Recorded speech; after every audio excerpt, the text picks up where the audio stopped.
Bonjour et bienvenue sur ce petit cours sur les notions d'équation, enfin plutôt la notion d'équation. Donc ici nous allons parler de ce qu'est une équation, au sens strict du terme, les notions à voir, les définitions qui s'y rapportent, ainsi que les premières règles de calcul que nous utilisons sur les équations.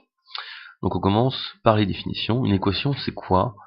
C'est avant tout une égalité. Alors ça c'est important, c'est vraiment une égalité contenant une variable ou une inconnue. D'accord? Donc on va avoir la présence d'une quantité inconnue, d'accord, qu'on peut aussi nommer variable.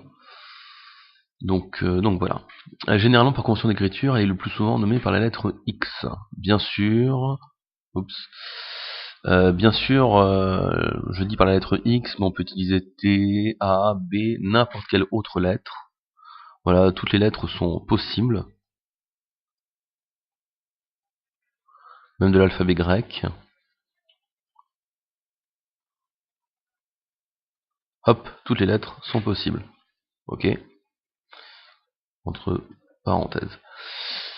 Alors ça, c'est ce qui pose un peu le décorum. Ensuite, résoudre une équation consiste à quoi? Ça consiste à déterminer toutes les valeurs que doit prendre la variable x pour rendre l'égalité vraie. Donc là, ce qui est important, c'est ce terme toutes les valeurs. Donc toutes les valeurs possibles qui rend l'égalité vraie. Quand on remplace x par ces valeurs, normalement c'est bon, l'égalité est vérifiée. Alors, j'avance un peu. Quand on dit que l'égalité est vérifiée, ça veut dire que les solutions, les valeurs qu'on a posées, sont des solutions de l'équation, sont les solutions de l'équation. Et donc le but du jeu, c'est de rechercher toutes les solutions d'une équation. Voilà, ça pose un peu le décorum, c'est toujours ça. Et on va enchaîner sur un petit exemple. Voilà, donc par exemple, je vais prendre l'équation suivante. x2, je vais la poser là, x2 plus 3x plus 2 égale 0. Alors il y a un travail qu'on fait quand on a des équations, donc ça c'est une équation. Voilà. Ensuite on reste sur vraiment du basique, parce que ça c'est ce qu'on appelle une équation du second degré, parce que j'ai présence du x carré. Si j'avais pas présence du x carré, j'appelle ça une équation du premier degré. Voilà, si j'avais du x au cube, ben, j'appellerais ça une équation du troisième degré. Bref, donc ça c'est plus du vocable. Donc j'ai mon x2 plus 3x plus 2 égale 0. Et on peut tester des choses, donc on va tester d'un côté, je vais noter en jaune, on va tester d'un côté le x égale 1 et le x égale moins 1. Donc d'un côté je vais tester si x égale moins 1, et de l'autre côté je vais tester si x égale 1. Donc des fois, quand on se lance dans une équation, on peut chercher des solutions triviales, c'est-à-dire qu'on va tester moins 1, 0, 1, des fois on va aussi tester moins 2, 2, moins 3, 3, ça dépend de votre vitesse de calcul. Ça permet généralement d'avoir un petit panorama sur les solutions triviales que sont le 1, le 0 et le moins 1. D'accord? Avec l'expérience, on le fait vraiment systématiquement de tête. Là, c'est juste vraiment pour tester mon équation. Donc je vais tester avec le moins 1 pour commencer, c'est parti. Donc, je remplace mon x par moins 1. Donc d'un côté, je vais avoir moins 1 au carré, plus 3 fois moins 1, plus 2. Petit calcul. Donc j'enchaîne mon calcul. Moins 1 au carré, bah, ça me fait 1. Voilà. 3 fois moins 1, ça me fait moins 3, plus 2. Et là, je m'aperçois que c'est égal à quoi? Eh ben, à 0. Donc ici, qu'est-ce que je peux dire? Ben, je peux dire que moins 1 est une de mes solutions, est une solution de l'équation. Je dois le trouver de manière vraiment triviale. Donc ça, c'est du test, c'est vraiment... c'est comme ça. D'accord? J'ai juste testé et ça a marché. Donc là, je l'ai trouvé de façon triviale, sans démonstration, sans explication, sans rien du tout, juste en testant. Ok, donc je sais que moins 1, c'est une solution. Ça, c'est un premier point qui est assez intéressant. Et on va maintenant tester, par exemple, si x égale 1. Voilà, on aurait pu aussi tester si x égale 0. Mais si x égale 0, vous voyez que 0 carré ça fait 0, 3 fois 0 ça fait 0, il me reste 2, est-ce que 2 est égal à 0? Non. Donc, ce qui est important, c'est qu'ici, je peux dire que x égale moins 1 est solution parce que mon résultat, il est égal à 0. Et c'est bien ce que j'ai à droite, c'est-à-dire que mon équation doit être égale à 0. Ok? On poursuit. Maintenant, je vais remplacer par 1, tout simplement. Donc, 1 au carré, plus 3 fois 1, plus 2. Petit calcul, c'est parti. Donc là, ça me fait 1 plus 3 plus 2. 1 plus 3 plus 2. Et ça, c'est égal à 6.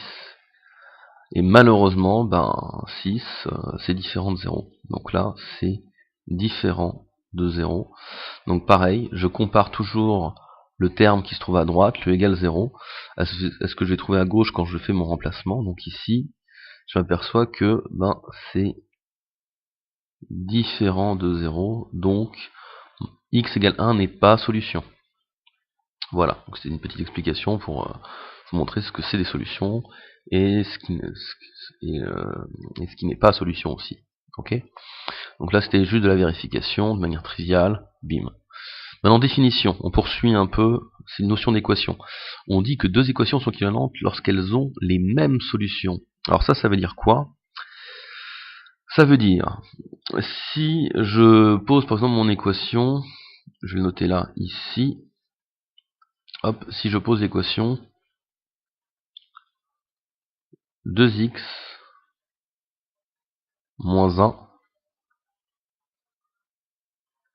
égale 5.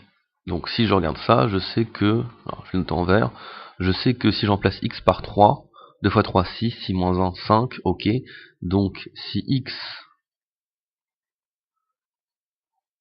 égale 3, petit exemple, et ben c'est bien la solution de cette équation-là.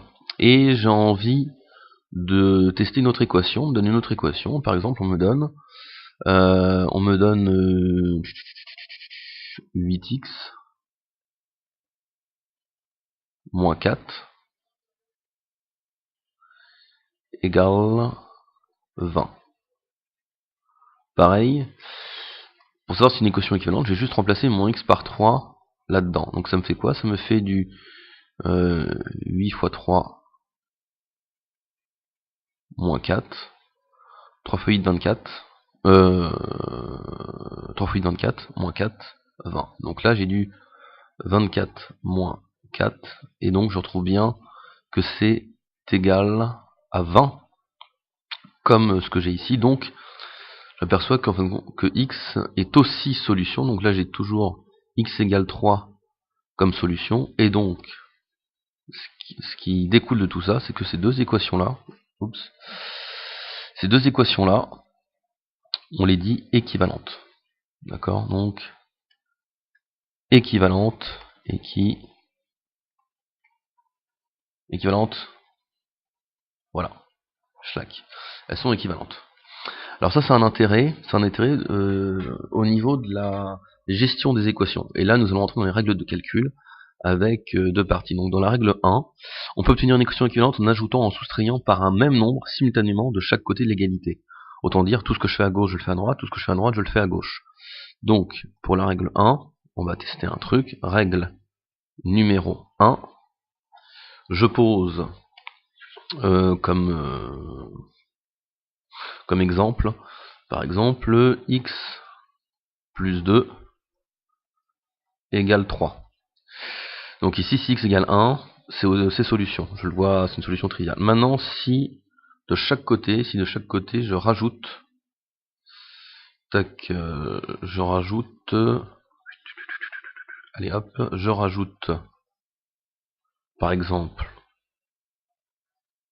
5. Donc de chaque côté, j'ai rajouté un plus 5. D'accord, je mets un plus 5. Donc ça me donne quoi? Ça va me donner que j'ai x plus 2 plus 5 d'un côté, donc x plus 2 plus 5 égale 3 plus 5. Donc x plus 2 plus 5, ça me fait du x plus 7. ça revient sur les mêmes règles qu'on avait vues. On peut additionner les termes de même nature, hein. Et 3 plus 5, ça me donne 8, et je m'aperçois que x vaut encore 1. Donc j'ai obtenu deux équations équivalentes. La première, x plus 2 égale 3, et la deuxième, qui en découle de tout ça, x plus 7 égale 8. Donc en fin de compte, c'est la même équation. C'est la même équation. Ce sont des équations équivalentes. Maintenant pour la règle numéro 2. Alors la soustraction ça fonctionne pareil, je vais pas le refaire, mais ça fonctionne pareil.